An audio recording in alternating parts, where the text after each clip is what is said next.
It's the biggest piece of dog shit.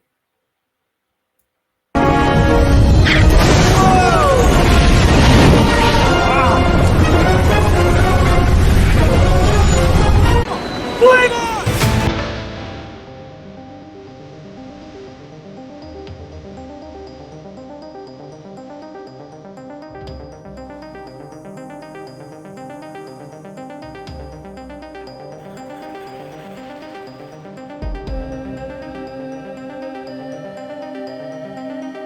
Flame on! How's everybody doing tonight?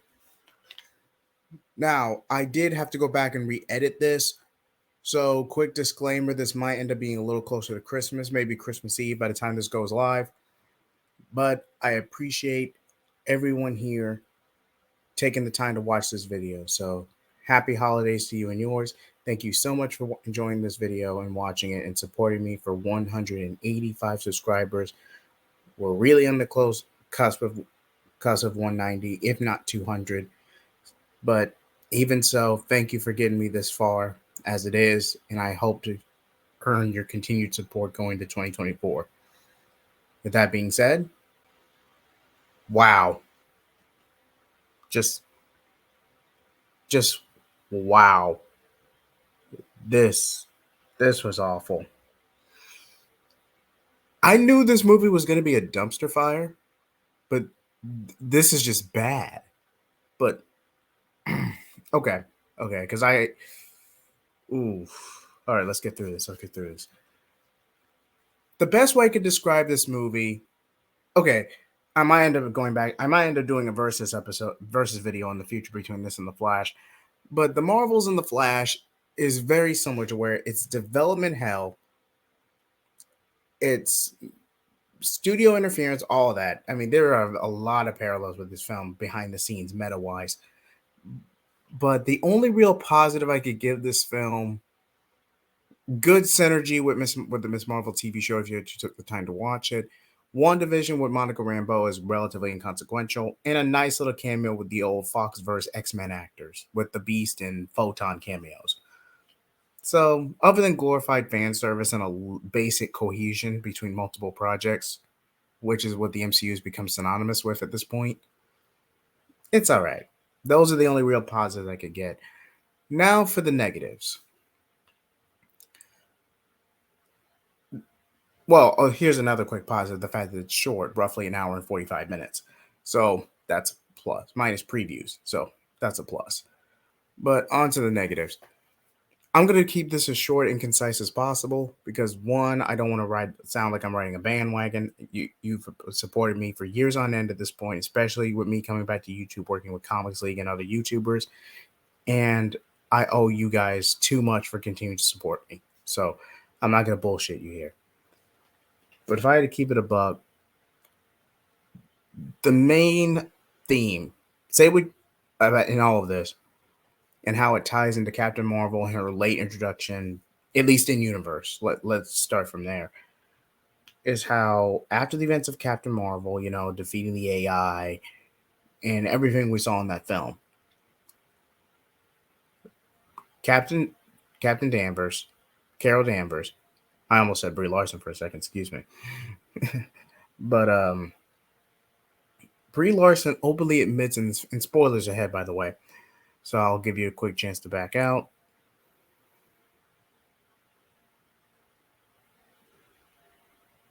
Okay, thank you. Carol Danvers pretty much screwed up big time, pretty much started a chain reaction which led to a civil war that completely deprived the Kree of their natural resources and practically collapse our society. Even with the chance of using her special cosmic powers to reignite the sun, bit of an exaggeration, but work with me, to reignite the sun, she refuses to do it because she was gallivanting on a revenge quest, got stigmatized and branded as the Annihilator, abandoned her best friend who supported her and was dying of cancer or got diagnosed with cancer roughly during the blip, late phase 3.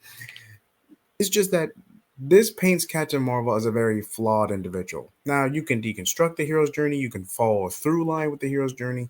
It's as long as you can tell an overarching story in a consistent and engaging way, you can go miles. And it's as long as you follow an objective through line, you're pretty solid for the most part. It's pretty much a matter of opinion. But this is how you butcher a movie and try to rebrand it as and salvage it as an ensemble. Like, this is bad.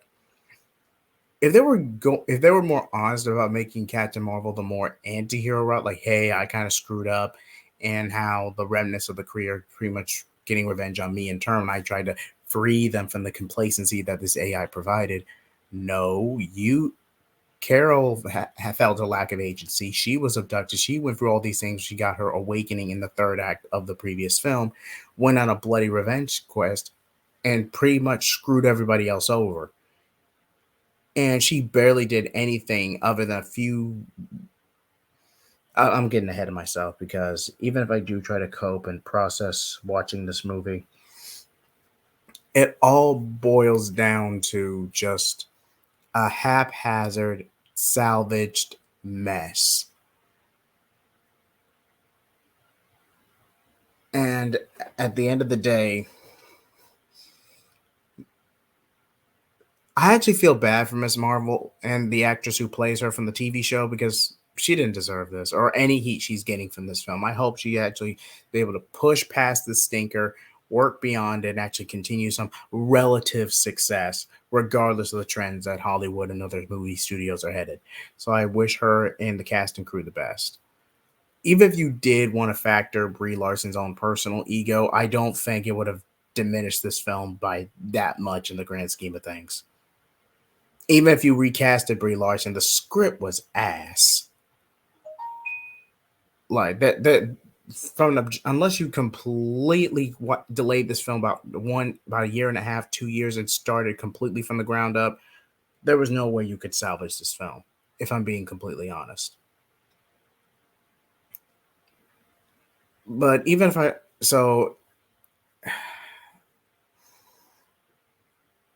I really can't say anything but that other more popular YouTubers have already done. And they want to give Captain Marvel this big complexity, but I feel like with recent news that through with Kang and his actor and all this other stuff, everything post Endgame has either been aggressively mid to horrendous, to horrendously bad, and it's starting to affect the brand. Disney stocks are down. The all and She-Hulk, what She-Hulk Attorney at Law wasn't doing them any favors. So, but at least in my opinion. But at the end of the day, yeah, I can't come here. I can't. I have to be honest with you guys, and I cannot say The Marvels was a good movie.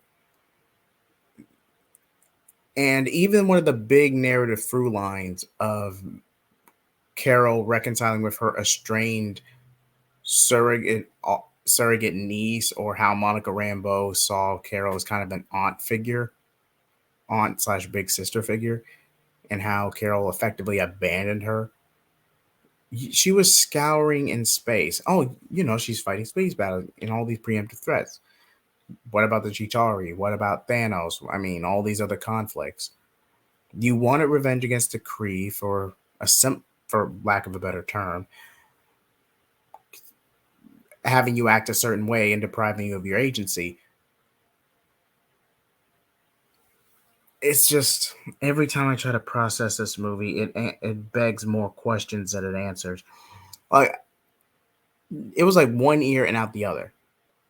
Even though I could barely process what was going on because everything was so fast and loose, it was practically tone deaf. But even after watching this movie, I only know three basic things.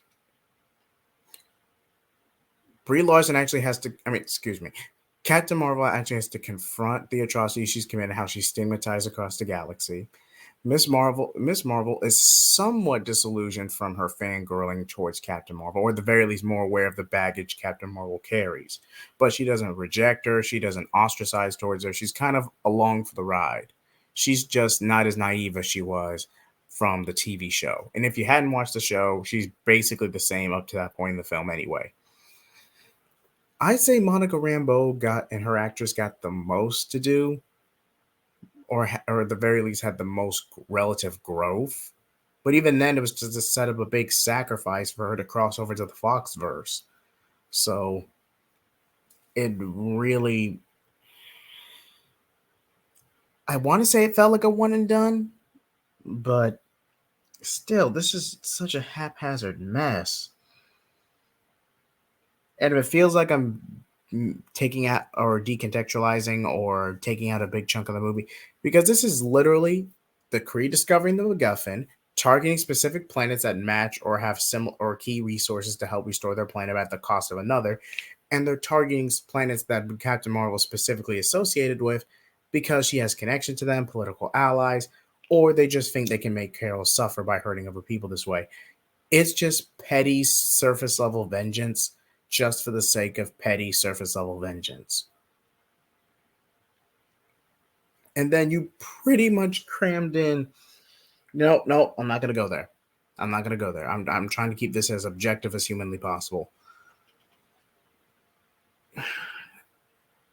If I had to be completely honest, I would have to give this film a 3 out of 10.